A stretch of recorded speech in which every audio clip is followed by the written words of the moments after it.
할렐루야. 네, 우리 오부 한가족 예배에 나오신 모든 사랑하는 성도님들을 주님의 이름으로 환영합니다. 오늘 예배 가운데도 하나님 은혜 주실 줄로 믿습니다. 할렐루야. 오늘 우리 가운데 하나님이 말씀하실 줄로 믿습니다.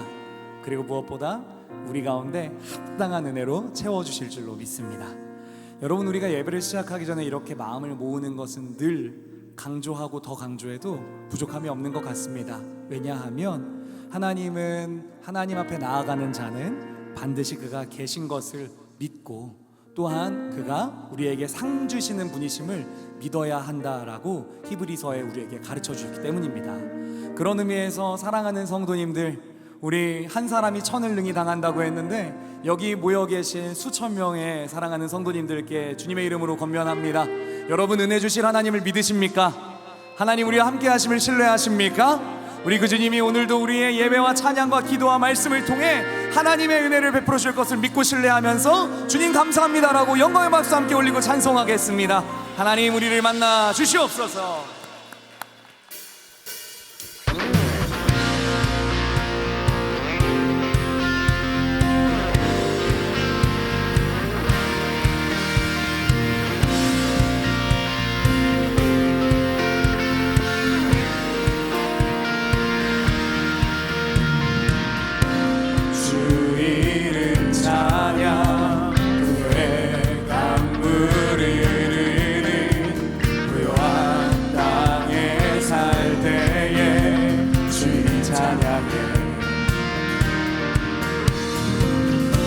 주 이름 찬양, 거칠은 광야와 같은 인생길 걸어갈 때도 주 찬양,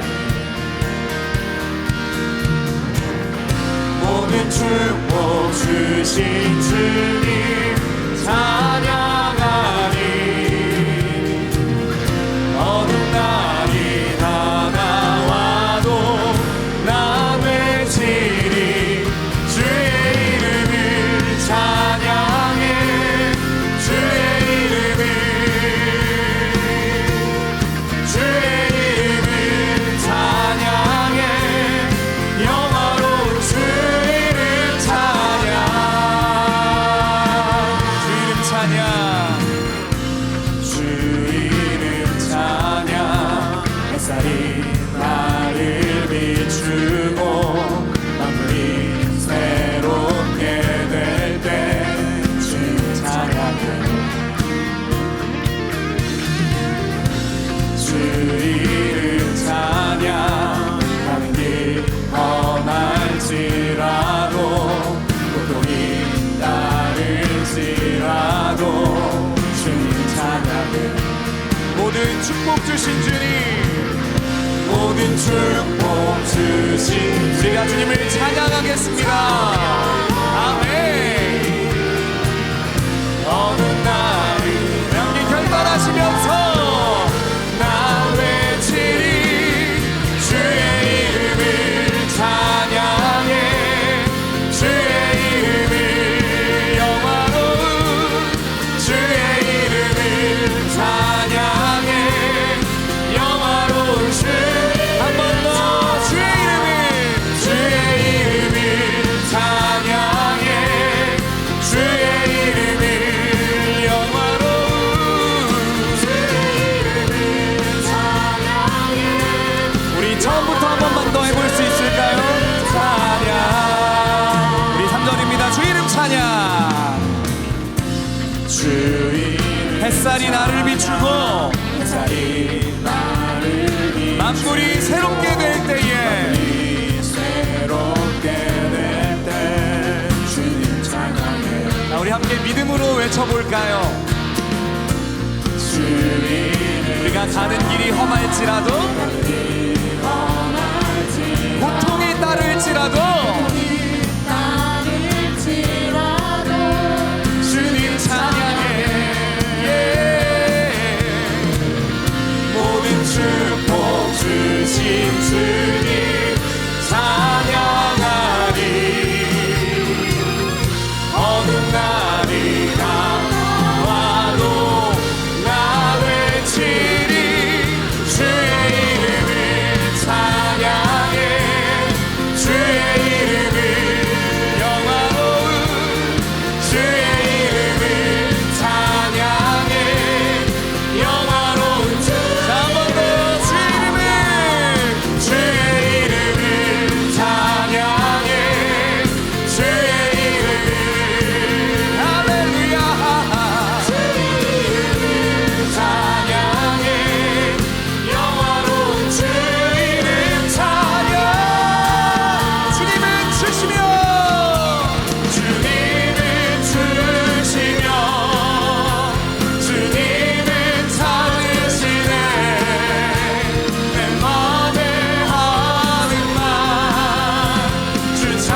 찬양받기 합당하신 주님의 그 시간을 신뢰하며 우리 한 번 더 처음부터 고백하시겠습니다. 주님의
주님을 의지하는 자들에게 이렇게 약속하십니다. 아멘. 내 영혼이 젖된 아이와 같이 내 영혼이 고요하고 평온하도다. 이 세상이 요동치고 폭풍이 와도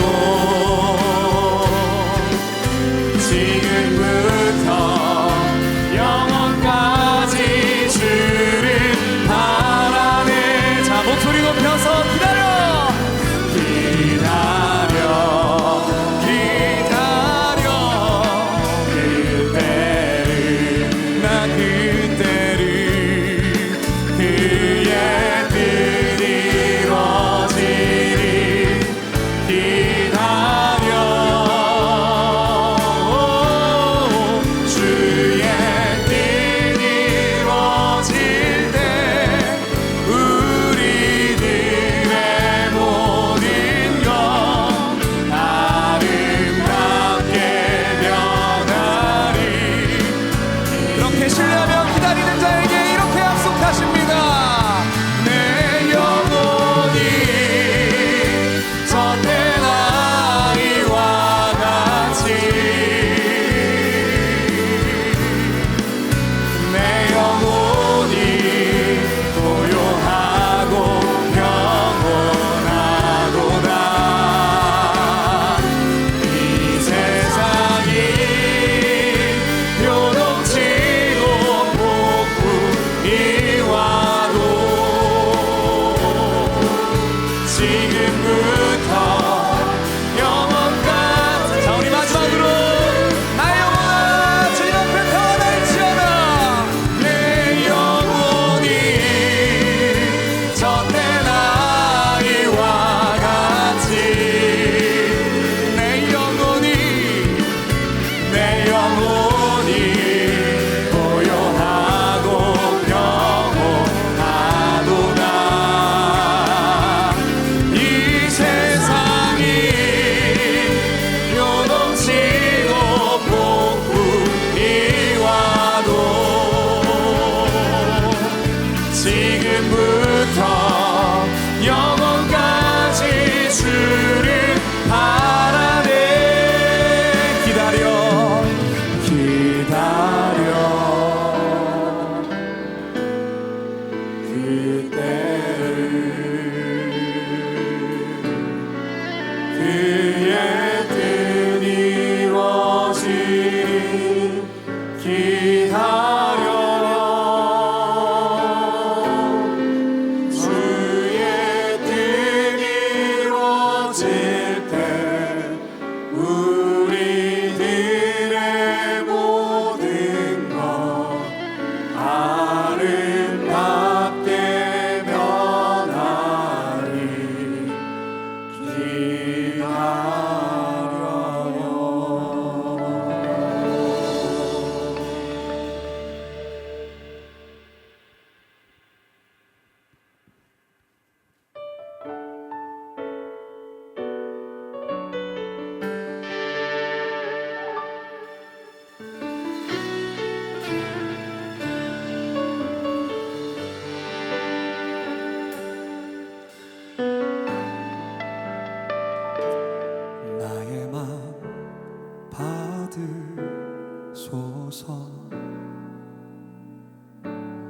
오셔서 주님의 저소 삼으소서.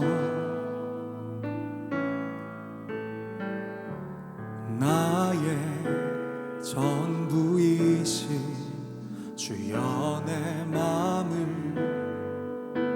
받아주소서. 나의 마음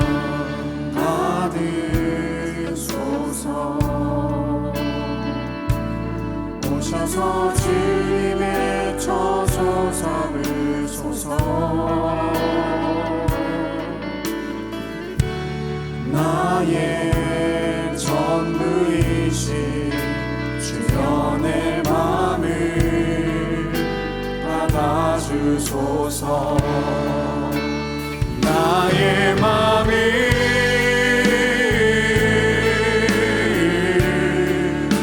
주님께 열었으니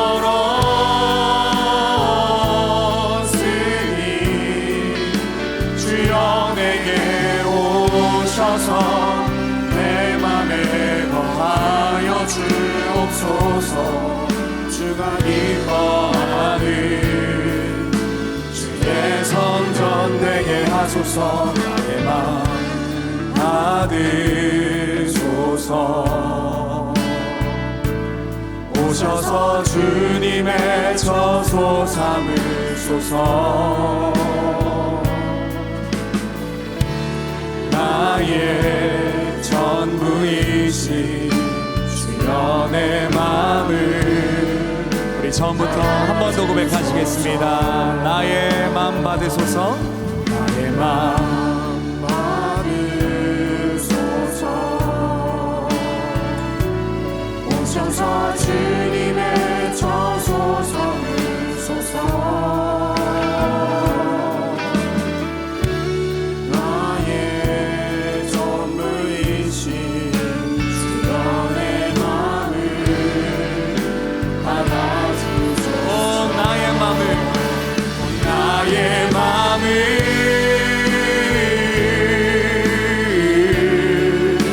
주님께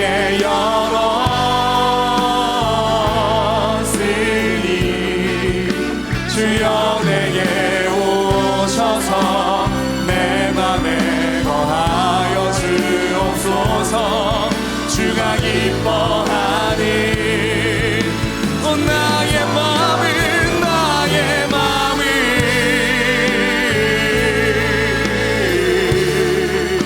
주님께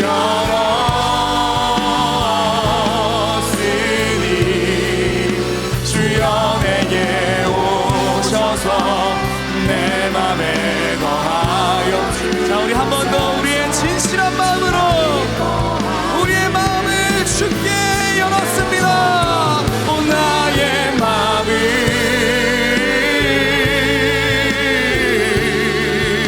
주님께 열었으니 주여 내게 오셔서 내 맘에 거하여 주옵소서. 주가 기뻐하니 주의 성전 내게 나의 마음을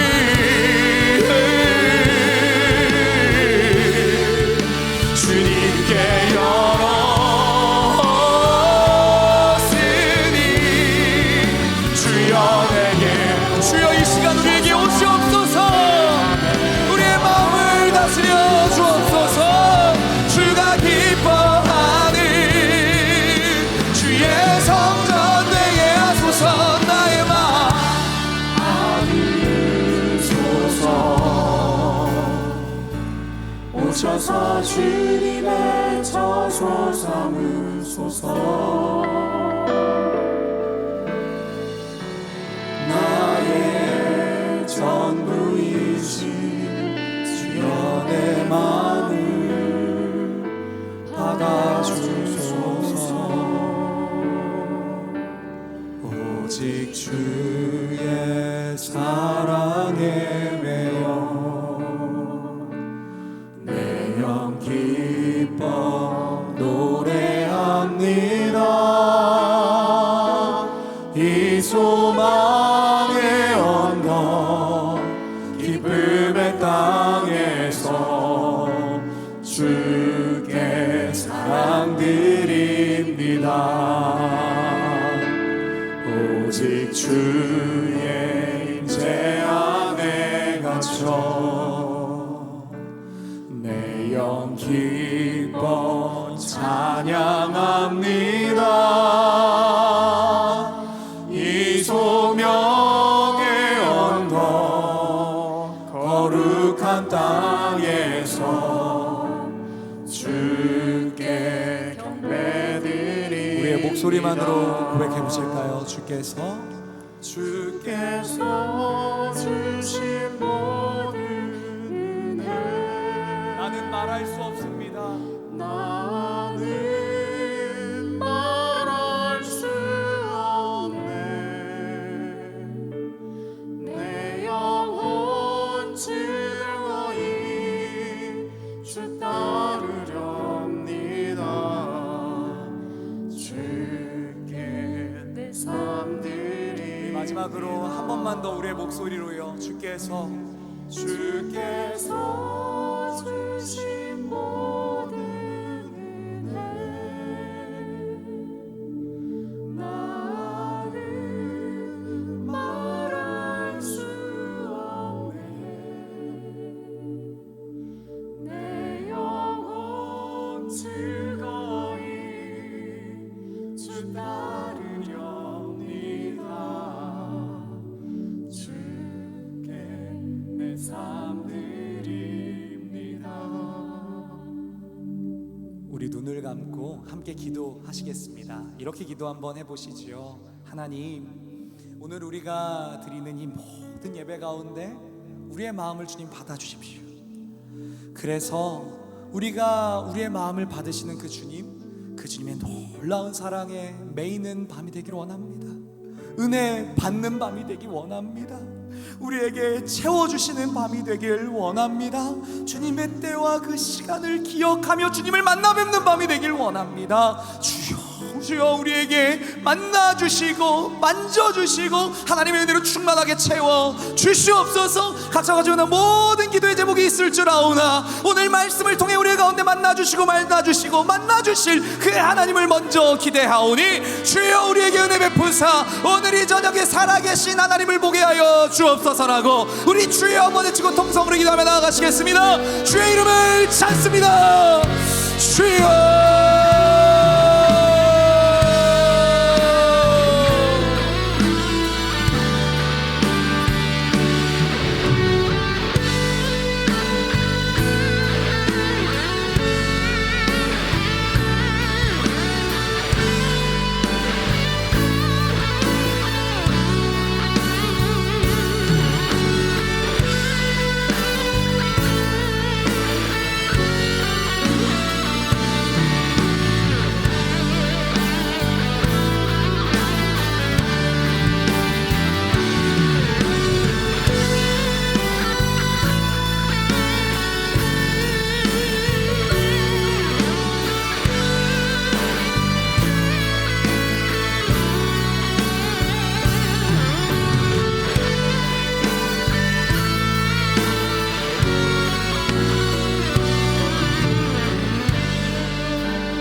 주님, 이 주일 저녁 시간 우리를 불러주시고 주님 우리를 예배의 자리로 또 예배자로 세워주시니 감사합니다.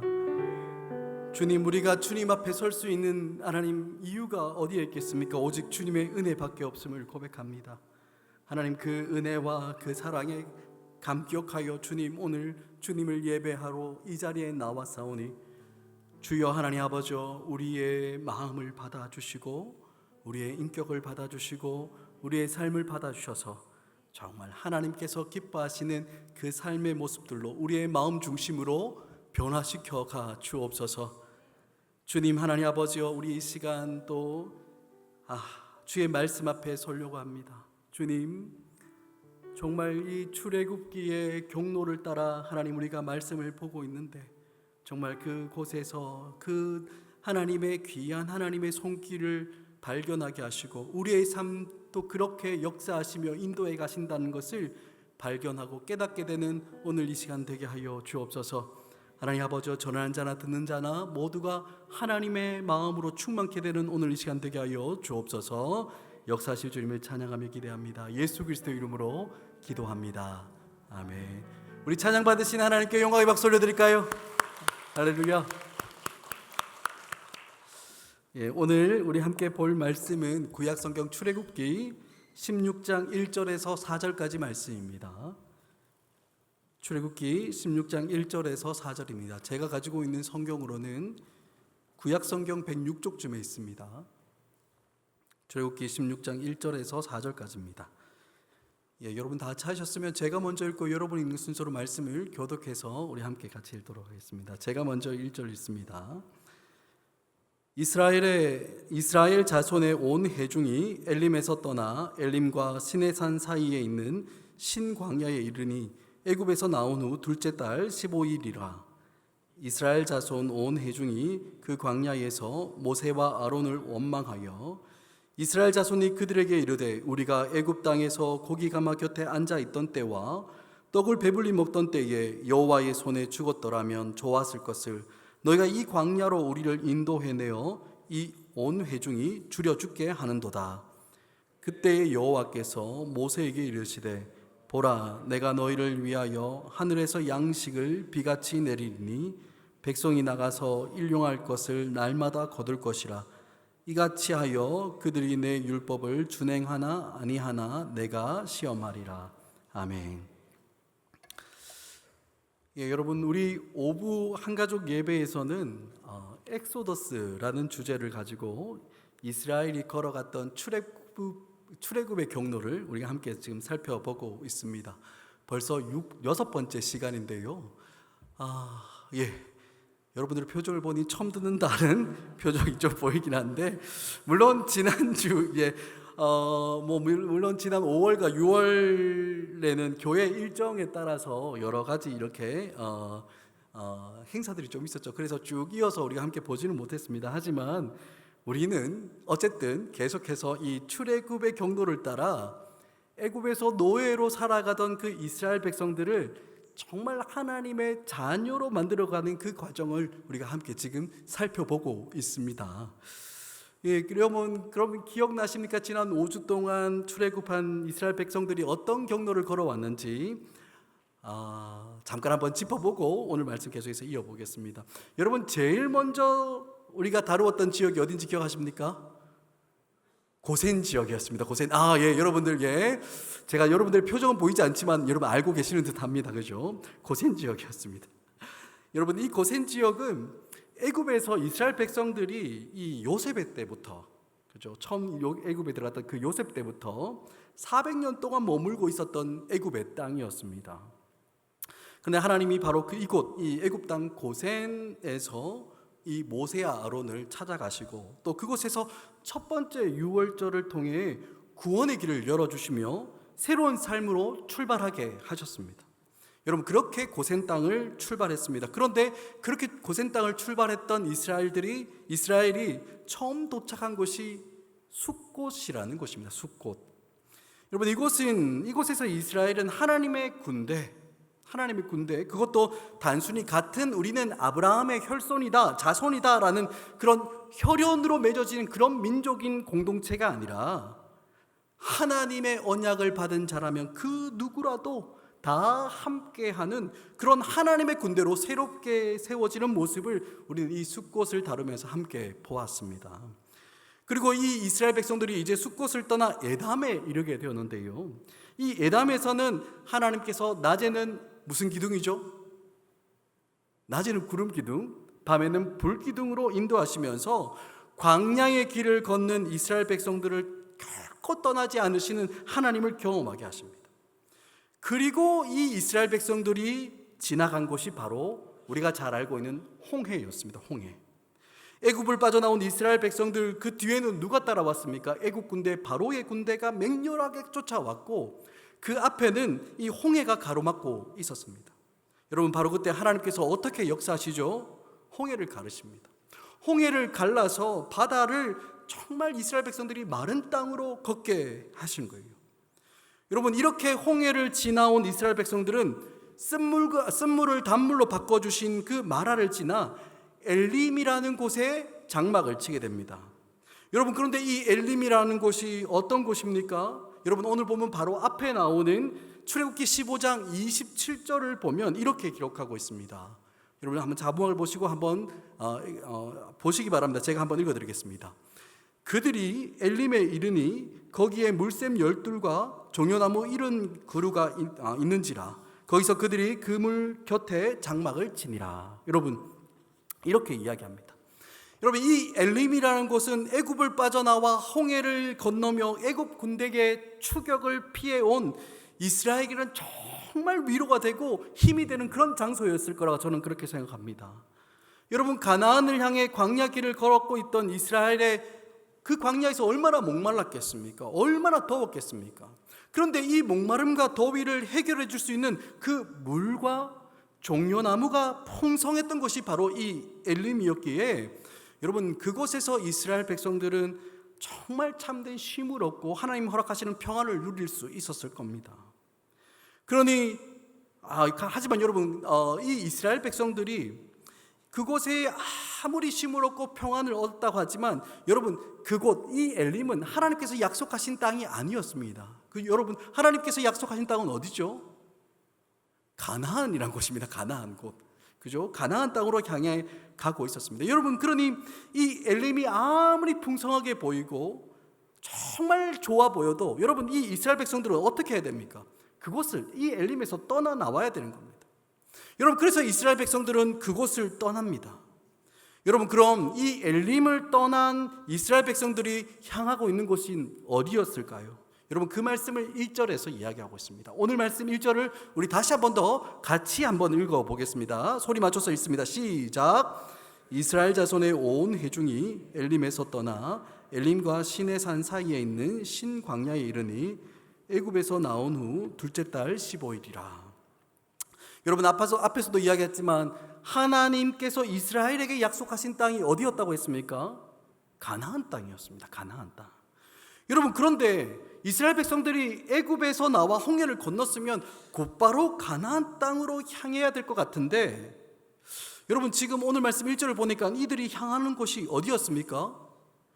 엘림과 가나안 땅 사이에 있었다라고 이렇게 말씀하지 않고 엘림과 어디입니까? 시내산입니다. 그죠? 엘림과 시내산 사이에 있는 신광야에 이르렀다라고 오늘 말씀이 이렇게 이야기합니다. 그러니까 지금 하나님께서 이스라엘을 인도해 가시는 곳이 어디라는 겁니까? 시내산이라는 겁니다. 시내산을 향해서 가고 있는데 그곳을 향해 가는 그 길목에 있는 신광야에 이스라엘이 딱 지나게 되었던 겁니다. 여러분, 그렇다면 시내산이라는 곳은 어떤 곳이겠습니까? 여러분, 너무 잘 알지 않습니까? 하나님께서 이스라엘 자손에게 나타나셔서 그들을 만나 주셨을 뿐만 아니라 이스라엘 향해서 하나님께서 직접 약속을 주셨던 시내산 언약이 있는 곳이 바로 이 시내산입니다. 출애굽기 19장 5절과 6절을 보면 이렇게 이야기합니다. 세계가 다 내게 속하였나니 너희가 내 말을 잘 듣고 내 언약을 지키면 너희는 모든 민족 중에서 내 소유가 되겠고 너희가 내게 대하여 제사장 나라가 되며 거룩한 백성이 되리라 라고 이렇게 말씀하시며 이스라엘 백성들에게 언약을 주십니다. 그리고 우리가 잘 알고 있는 것처럼 여러분, 십계명과 율법 어디에서 받습니까? 시내산에서 받습니다. 이 시내산에서 하나님께서 이스라엘 백성들에게 십계명과 율법, 하나님 말씀을 주시는 거예요.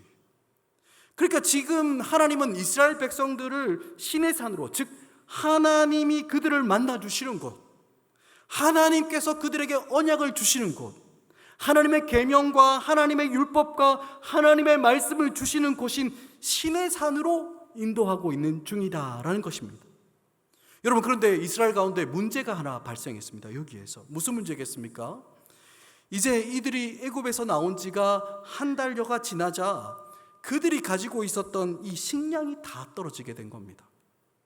사실 여러분, 이스라엘 백성들이 애굽을 빠져나올 때 어떻게 나왔습니까? 따로 양식을 준비할 겨를도 없이 급하게 막 챙겨서 그렇게 나왔습니다. 그래서 그때 가지고 나왔던 게 무엇입니까? 전혀 발효가 되지 않는 이 생반죽이죠. 효소가 들어있거나 발효가 되지 않는 생반죽으로 급하게 구운 그 무교병, 그거 말고는 따로 양식을 준비하지 못하고 그냥 나왔던 겁니다. 그런데 여러분, 이제 한 달여가 지나도록 광야의 길을 이렇게 걷다 보니까 여러분, 그마저도 다 떨어져 버린 겁니다. 종살이 하던 애굽을 떠날 때만 해도 이제 그 지긋지긋한 이 애굽의 종살이를 끝낸다 하고 이렇게 너무나 기뻐하고 좋아했지만, 정작 이 양식이 다 떨어졌다, 먹을 식량이 없다라는 그 현실적인 문제가 그들 앞에 떡하니 등장하게 된 겁니다. 여러분, 그런데 여러분, 이때 이스라엘 백성들이 어떻게 반응합니까? 그 반응이 2절 말씀에 나옵니다. 우리 2절 말씀도 같이 읽습니다. 시작. 이스라엘 자손 온 회중이 그 광야에서 모세와 아론을 원망하여. 어떻게 한다고요? 원망이 터져 나오는 거예요. 원망이. 애굽에 빠져나온 이스라엘 백성이 먹을 양식이 없다라는 그 현실적인 문제 앞에 딱 세워주자 그들의 입술에서는 막 원망과 불평이 막 터져 나오는 겁니다. 여러분, 우리도 종종 이러한 비슷한 경험들 하지 않습니까? 여러분, 우리가 처음 예수님을 믿고 교회로 나올 때는 여러분, 어떤 마음과 어떤 기대감으로 처음 교회에 나오셨습니까? 보통 예수 믿으면, 교회 다니면 이제 좋은 일이 많이 일어날 거야 하는 그런 기대감과 마음으로 조심스럽게 교회에 나오기 시작합니다.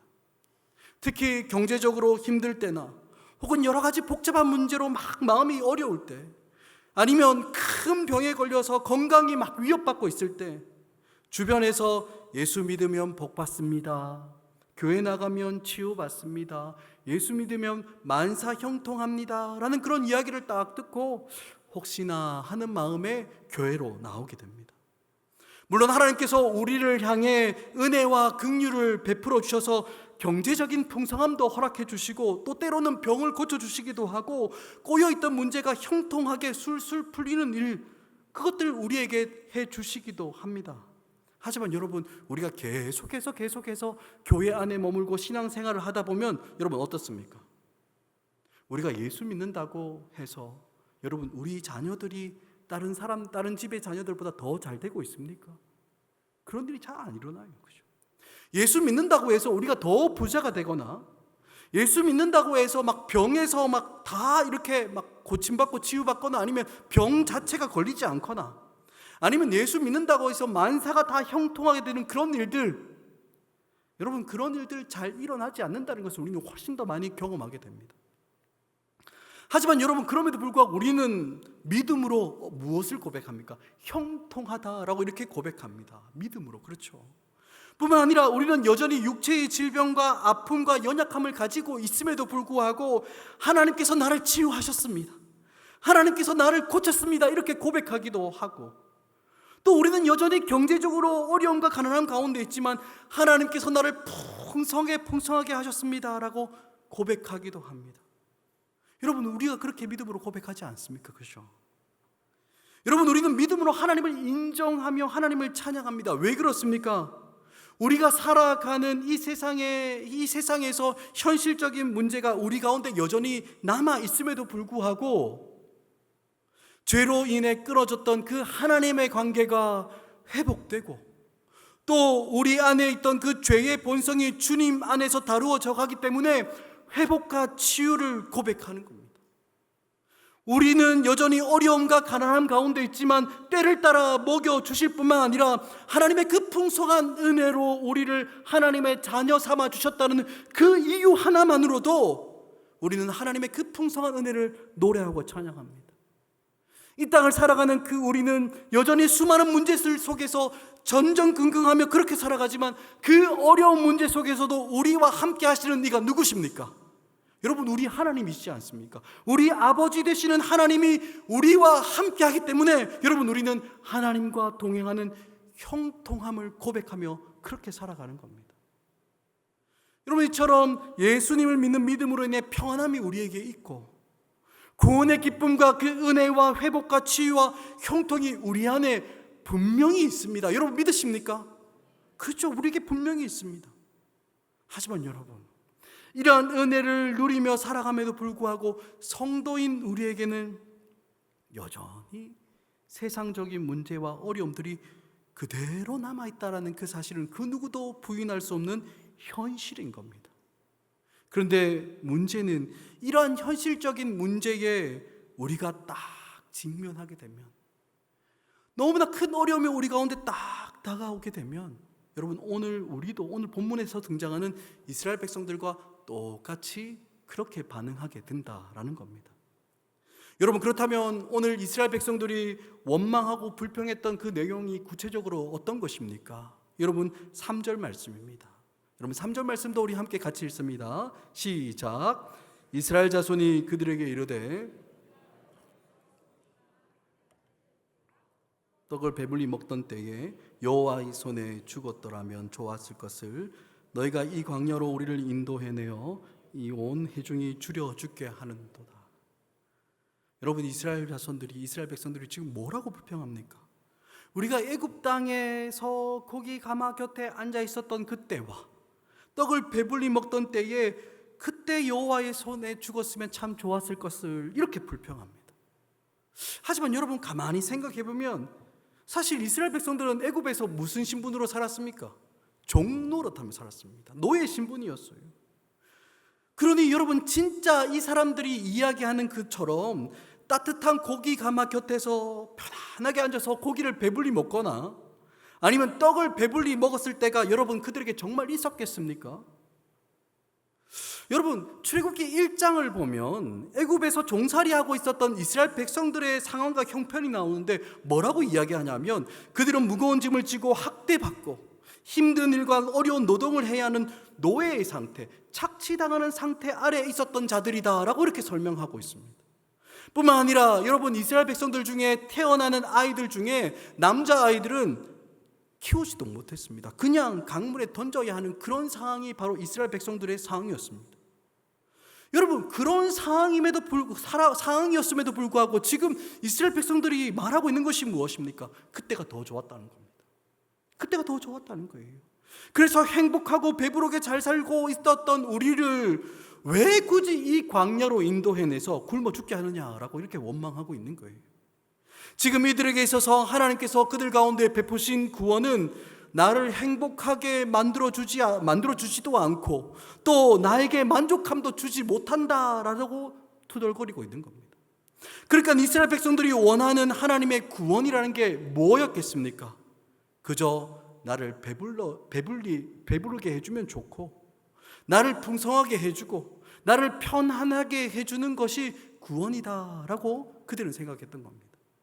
이들이 원하는 구원은 바로 이런 것들이었습니다. 여러분, 이러한 이스라엘 백성들을 향해서 여러분 하나님께서 어떻게 하십니까? 여러분 4절 말씀입니다. 4절 말씀도 우리 함께 같이 읽습니다. 시작.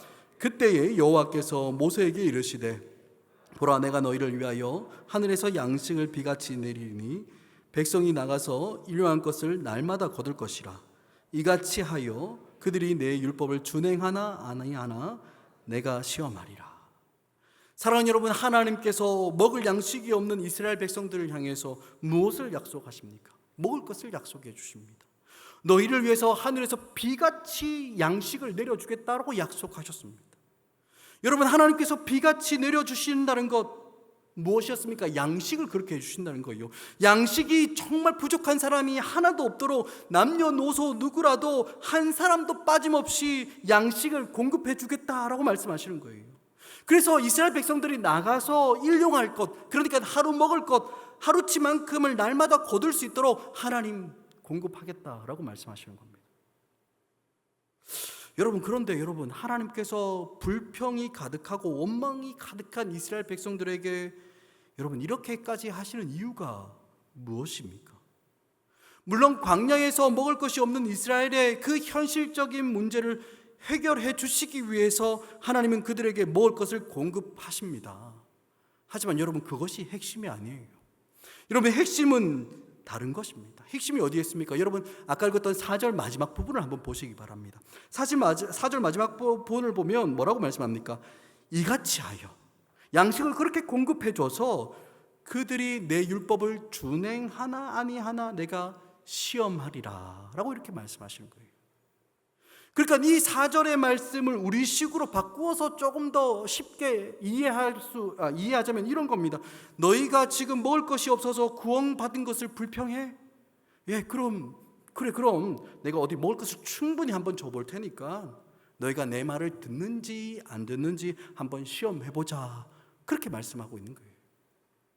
여러분, 이것을 조금 더 잘 설명하고 있는 말씀이 신명기 8장에 나오는 말씀인데, 신명기 8장 2절 상반절과 3절을 보면 이렇게 기록합니다. 여러분, 앞에 나오는 자막을 보고 이 부분을 우리 함께 같이 한번 읽어보겠습니다.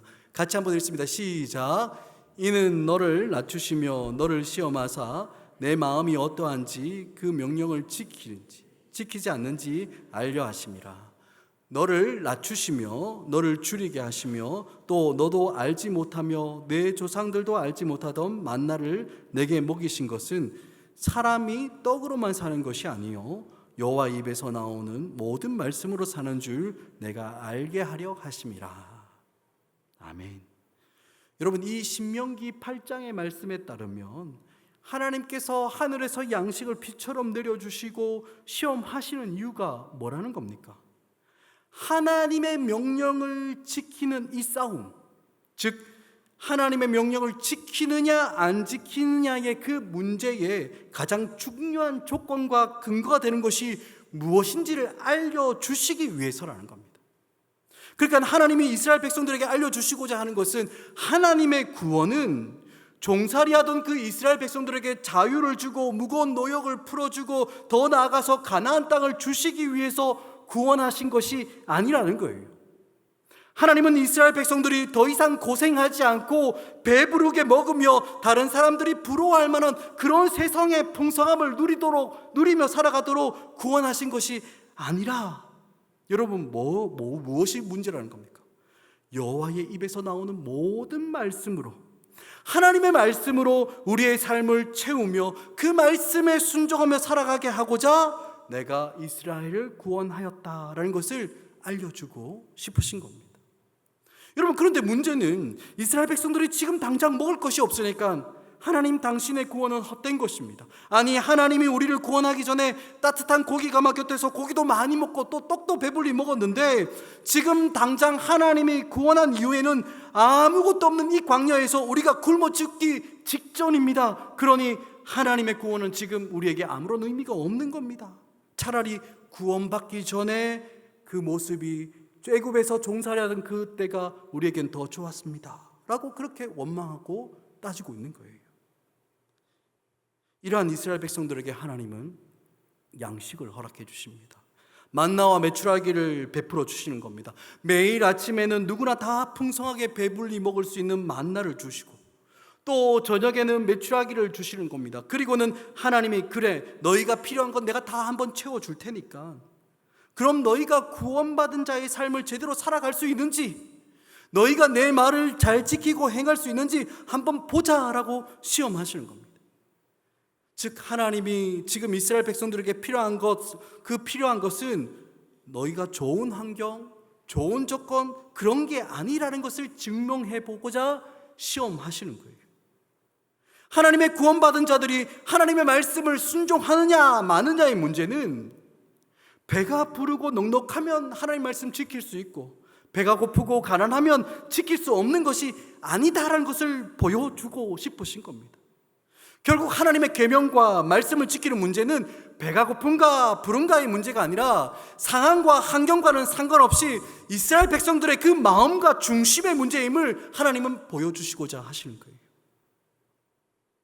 하지만 여러분, 이스라엘이 기대한 하나님의 구원이 무엇입니까? 하나님의 자녀가 되고 하나님을 누리는 것을, 결국 우리가 이제부터 하나님의 백성이 되고 하나님의 자녀가 되었으니까 이제 우리의 모든 일들은 술술 잘 풀려야 해, 이제는 정말 만사가 형통해야 돼, 그런 식으로 구원을 기대하고 있었던 겁니다. 그래서 이스라엘 백성들이 하나님의 그 놀라운 역사를 경험하였음에도 불구하고 양식이 없다라는 그 현실적인 문제에 딱 부딪히니까 그 속에서 원망이 터져 나오는 겁니다.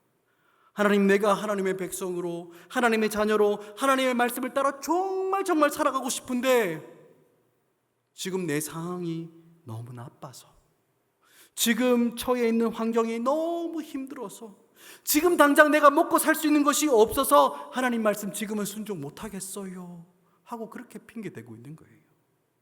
그래서 하나님은 이스라엘 백성들에게 먹을 것을 주셔서 지금 이스라엘 백성들이 하나님 말씀에 순종하느냐 마느냐의 문제가 정말 현실적인 조건 때문에 일어나는 문제인지 아니면 그들의 마음 중심의 문제인지를 시험하여서 확인시켜 주시는 겁니다. 여러분, 그리고는 실제로 이스라엘 백성들이 광야에서 걸었던 그 40년 동안 여러분 어떤 일이 있었는지 아십니까? 삶의 모든 문제를 하나님께서 직접 다 해결해 주셨습니다. 이스라엘이 광야를 걸었던 그 40년 동안 그들의 의복은 헤어지지도 않았습니다. 그들이 걸었던 그 40년 동안 계속해서 걸었던 그 발 부르튼 사람이 한 사람도 없었습니다. 뿐만 아니라 그 40년 광야 생활하면서 이스라엘 백성들이 어떻게 되었습니까? 대부분 다 죄로 인해서 불순종함으로 다 죽어가고 있었습니다. 하지만 그렇게 불순종으로 죽어가는 그 상황 속에서도 여러분, 하나님은 단 한 번도 만나와 메추라기를 그친 적이 없으셨습니다. 여러분, 그래서 확인된 것이 무엇입니까? 이스라엘 백성들이 하나님의 말씀을 듣지 않는 것은 배가 고프거나 아니면 상황이 열악해서가 아니라 그들 중심의 문제라는 겁니다. 그들 마음의 문제에 달려있다는 것이 분명하고 명확하게 드러나게 된 겁니다. 여러분, 그리고 더 나아가서 하나님의 구원이 무엇인지를 우리에게 보여주시는 것입니다. 여러분, 하나님의 구원은 그저 이스라엘 백성들을 종되었던 자리, 그 노역의 자리에서 꺼내어 주셔서 자유를 주시고 또 공짜로 땅을 탁 주셔서 그들이 그 땅에서 풍성함을 누리며 살아가도록 하기 위한 것이 아니라 여러분 무엇입니까? 하나님의 말씀에 순종하지 않는 그들의 마음과 중심을 고치시기 위해서, 하나님의 백성답게 정말 그들의 마음과 중심을 고치시기 위해서 하나님이 구원하셨다는 것을 여러분 오늘 이 만나 사건을 통해서 하나님은 보여주고 있는 것입니다. 사랑하는 여러분, 우리의 마음의 그 중심도 이스라엘 백성들과 별반 다를 바가 없다는 것, 그거 알고 계십니까? 여러분, 우리도 이스라엘 백성들과 별반 다를 게 없는 죄인입니다. 물론 우리가 스스로를 생각해보면 우리는 크게 나쁜 짓을 저지른 것 같지는 않아요. 그렇죠? 오늘 본문에 나오는 이스라엘 백성들처럼 하나님을 대놓고 원망하거나 아니면 하나님을 향해서 불평하지 않았습니다. 그렇죠? 뿐만 아니라 많은 사람들이 죄라고 이야기하는 살인, 간음, 도둑질, 여러분 그런 것도 안 했습니다. 그런 거 담쌓고 살지 않았습니까? 물론 모든 면에서 도덕적으로 완벽하다라고 그렇게 말할 수는 없지만 그래도 나름 우리 착하게 살잖아요. 그렇죠? 바르게 살아왔지 않습니까? 우리는 다 그렇게 그 착함과 바름을 다 자부하고 그렇게 살아왔습니다. 여러분, 우리는 아무리 봐도 그런 대로 괜찮은 사람이라고 그렇게 생각하고 있는 거예요. 하지만 여러분, 성경에서 말하는 죄는 이런 수준이 아닌 거예요. 예수님께서 말씀하시고 있는 죄가 여러분 어떤 것인지 아십니까? 우리가 지난번 텀에 봤던 이 산상수훈 마태복음 5장에 보면 이렇게 이야기합니다. 살인하지 말라, 누구든지 살인하면 심판을 받게 되리라 하셨다는 것을 너희가 들었으나 나는 너희에게 이르노니 형제에게 노하는 자마다 심판을 받게 된다라고 주님 그렇게 말씀하셨습니다. 여러분, 하나님께 주신 율법에 따르면 살인하는 자, 사람을 죽이는 자가 심판을 받게 된다라고 이렇게 이야기합니다. 그런데 여기에서 더 나아가서 예수님은 뭐라고 이야기합니까? 형제에 대해서 미워하거나 형제를 향해서 분을 내거나 화를 내기만 해도 심판받게 된다. 즉 살인하는 것과 똑같다라고 말씀하시는 거예요. 또 주님은 간음하지 말라라고 율법에서 말씀하고 있는데 예수님은 이 간음을 어떻게 말씀하고 있습니까? 음욕을 품고 여자를 보는 자마다 마음에 이미 간음하였다라고 이야기합니다. 여러분, 지금 예수님께서 우리에게 말씀하고 있는 죄가 무엇입니까? 죄는 그저 행동으로 그것을 했느냐 안 했느냐, 여러분 그런 문제가 아니라 우리 마음 중심의 문제라는 것을 정확하게 지적하고 있는 겁니다. 우리가 살인을 했느냐 안 했느냐가 아니라 형제를 향해서 미워하고 분을 품는 것 그 자체가 심판의 대상이 되는 죄라는 겁니다. 네가 간음을 했느냐 안 했느냐가 아니라 음욕을 품고 있는 우리 마음 중심 그 자체에 죄가 있다라는 그것을 이야기하는 거예요. 그러니 이런 마음 중심을 가지고 있는 우리도 결국 무엇의 대상이라는 겁니까? 심판의 대상이라는 겁니다. 죄인이라는 거예요. 마음 중심에 선한 것이 없는 우리는 죄인이라는 겁니다. 그런데 여러분, 예수님께서 우리를 위해 십자가에서 죽으시기까지 하시며 여러분 우리를 구원하셨습니다. 여러분 믿으십니까? 여러분 그렇다면 그 이유가 뭐겠습니까? 우리 마음에 있는 그 죄와 우리 중심에 있는 죄와 싸우라는 겁니다. 죄로 가득 차 있는 우리 마음 중심을 그냥 내버려 두지 말고 죄와 싸워가는 그 치열한 영적인 싸움을 싸워가도록 우리를 그 죄의 가운데서, 그 사망 가운데서 불러내신 겁니다. 여러분, 그렇기 때문에 성도인 우리는 죄와 싸우는 사람들인 거예요. 죄와 피 흘리기까지 치열하게 싸우는 사람들이 바로 성도인 겁니다. 매일 하나님 앞에서 자신을 세우고 여전히 죄를 향해서 달려가는 우리 내면에 있는 죄된 본성을 대항해서 싸우는 거예요. 여러분, 이것이 하나님의 백성들의 정체성이며 또한 우리 성도들이 하나님 앞에서 살아가야 하는 삶의 본질인 겁니다. 하지만 그럼에도 불구하고 우리는 이 죄와 피 흘리기까지 싸우기보다는 자꾸 핑계거리 찾습니다. 하나님, 제가 너무 궁핍해서 어쩔 수 없었어요. 하나님, 제가 지금 건강이 너무 안 좋아서 하나님 말씀에 순종할 수 없었어요. 하나님, 지금 제 상황이 너무나 답답해서 내가 어쩔 수 없었어요. 하나님, 제가 어릴 때 부모님의 사랑을 충분히 받지 못해서 나는 어쩔 수 없었어요. 자꾸 우리의 결핍과 우리의 부족함을 내세우며 나는 어쩔 수 없이 죄를 지을 수밖에 없고 내 상황과 내 형편에서는 그런 선택을 할 수밖에 없었습니다 라고 하나님께 핑계하고 항변하는 겁니다. 여러분, 그렇다면 우리의 모든 결핍이 다 채워지고 우리의 부족함이 없으면 여러분, 우리는 더 이상 죄를 짓지 않으며 살아갈 수 있는 겁니까? 여러분, 이 질문에 예스라고 답할 수 있는 사람은 아무도 없을 겁니다. 여러분, 가만히 생각해보면 우리가 과거에 비해서 우리가 얼마나 풍성하게 풍족함을 누리며 살아가고 있습니까? 제가 이 설교를 준비하면서 우리가 얼마나 풍성했는지 한번 좀 생각해 봤거든요. 제가 어릴 때, 그죠? 제 어릴 때 한 40년 전까지만 해도 각 집마다 전화기가 없었어요. 그래서 주인 세대에 전화 오면 누구 엄마 전화 받아요 이렇게 막 온 동네가 떠나라고 외치지 않았습니까? 그런데 요즘에는 어떻습니까? 100만 원 이상이 되는 핸드폰을 손마다 다 들고 있지 않습니까? 너무나 풍성해진 삶을 살고 있는 겁니다. 또 여러분, 어릴 적 제가 밥 먹을 때 보면 고기 반찬 구경하기 너무 어려웠어요. 불고기는 상상할 수도 없었고 그저 일주일에 한 번 고기를 탁 먹는데 뭐냐 하면 주일 아침에 먹는 소고기국이었습니다. 근데 그 국에 들어가 있는 이 소고기도 아버지 국그릇에 다 담겨 들어있지 구경하기 힘들었어요. 여러분, 그런 예전과 비해서 요즘 어떻습니까? 얼마나 풍성한 밥상을 우리가 다 대하고 있습니까? 우리는 너무나 풍족하고 풍성한 삶을 살아가고 있는 겁니다. 지금 이 순간에. 여러분, 하지만 그렇다고 해서 여러분, 예전보다 지금 우리의 신앙이 더 좋다고 말할 수 있습니까? 우리의 삶이 더 풍성해졌는데 내가 지금 옛날보다 지금 하나님을 더 기뻐하고 하나님을 더 감사해야 하는 생활을 하고 있느냐? 그렇게 말할 수 있습니까? 내가 예전보다 더 하나님을 더 순종하고 더 적극적으로 내가 하나님을 위해서 살아간다. 여러분, 그렇게 말할 수 있는 사람 아무도 없을 겁니다. 왜 그렇습니까? 정말 그렇지 않거든요. 분명히 우리는 과거보다 더 풍성하고 더 풍족한 삶을 살아가고 있지만 여러분, 여전히 우리는 죄 가운데서 살아가고 있는 것이 우리의 현실이고 우리의 본질인 겁니다. 여러분, 오늘 말씀은 이러한 우리의 모습을 적나라하게 보여주며 우리의 마음 중심을 하나님께로 향하기를 우리에게 촉구하고 있는 것입니다. 여러분, 말씀을 맺겠습니다. 사랑하는 여러분, 성경이 말하고 있는 구원이라는 것이 무엇입니까? 죄와 사망으로부터의 구원입니다. 여러분, 이 죄와 사망은 모든 죄인된 사람들의 궁극적인 운명이며 동시에 죄 가운데 살아가도록 지배하고 종노릇하게 하는 것들입니다. 그런데 예수님께서 우리를 이 죄와 사망에서 건지신 겁니다. 할렐루야.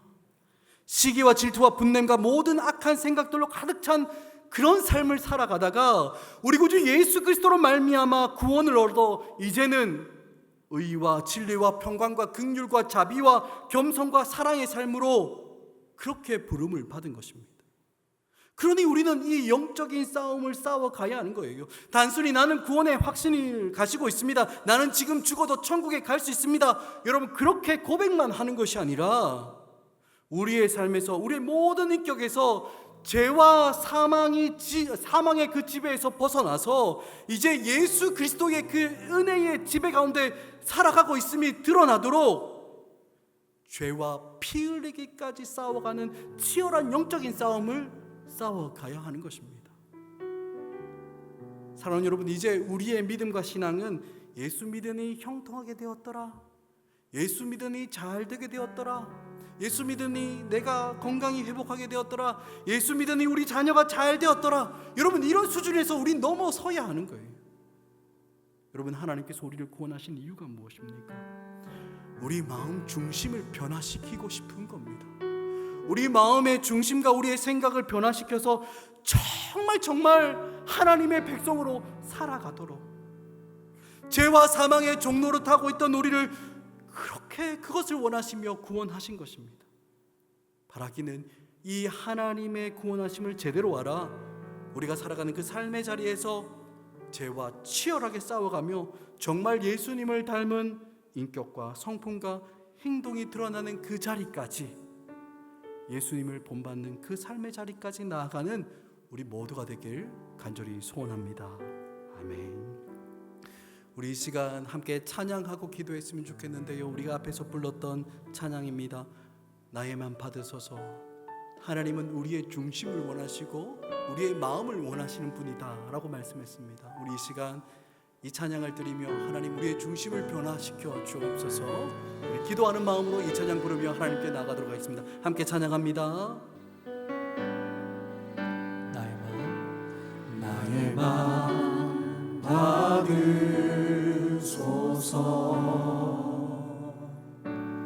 오셔서 주님의 처소 삼으소서.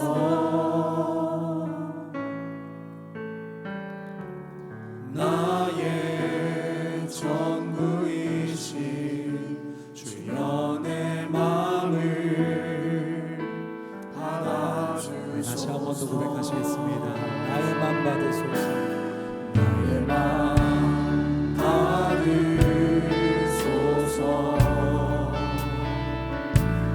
오셔서 주님의 처소 삼으소서. 나의 전부이신 주여 내 맘을 받아주소서. 나의 맘을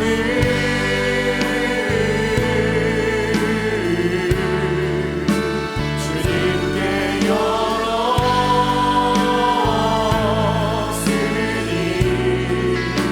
주여 내게 오셔서 내 안에 거하여 주옵소서. 주가 기뻐하는 우리 한 번 더. 나의 맘을 나의 맘을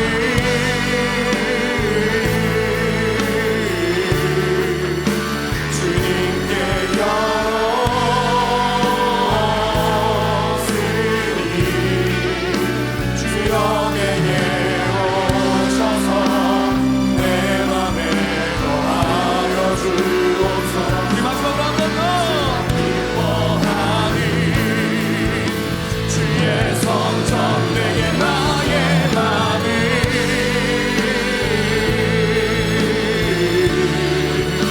주님께 열었으니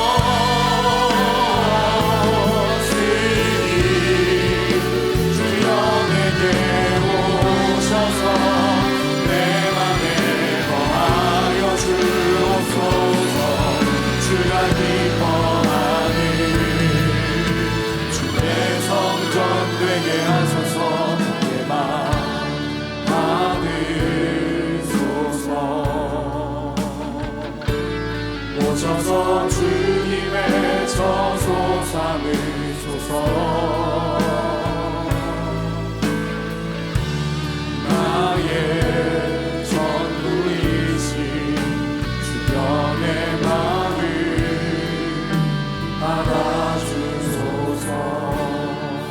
우리 이 시간 오늘 들은 말씀을 기억하며 기도하길 원합니다. 주님께서 애굽에서 이스라엘 백성을 인도하여 내시며 광야에서 그들을 다루어 가시고 그의 중심을 변화시키셔서 정말 하나님의 말씀에 그의 마음을 담아 순종할 수 있는 순종의 삶들을 살아가는 하나님의 백성으로 주님 다듬어 가고 계시는데, 주님, 우리의 삶도 그러한 줄 압니다. 주님, 내가 예수 그리스도를 알고 이제 새로운 삶을 시작하게 되었사오니 하나님, 내 가운데 있는 우리의 형편과 우리의 처지에 내가 불평하고 원망하는 것이 아니라 그 속에서도 우리를 다루어 가시고 다듬어 가시는 하나님의 손길을 읽어내며 하나님, 우리의 마음을, 우리의 온 중심을 하나님께 올려드리며 정말 하나님께서 기뻐하시는 그 하나님의 거룩한 백성들로 우리를 변화시켜 주옵소서. 우리의 마음을 주님께 올려드리오니 주여, 하나님께서 우리 가운데 거하시고 함께 하셔서 하나님께서 기뻐하시는 처소되게 하여 주시고 정말 우리의 삶이 하나님의 백성의 정말 아름다운 영광과 존귀가 존영이 드러나는 우리의 삶으로 변화시켜 주옵소서. 오늘 주신 말씀을 기억하며 우리 함께 기도하며 나가도록 하겠습니다. 기도하시겠습니다. 주님 하나님 아버지, 감사합니다. 기도합니다.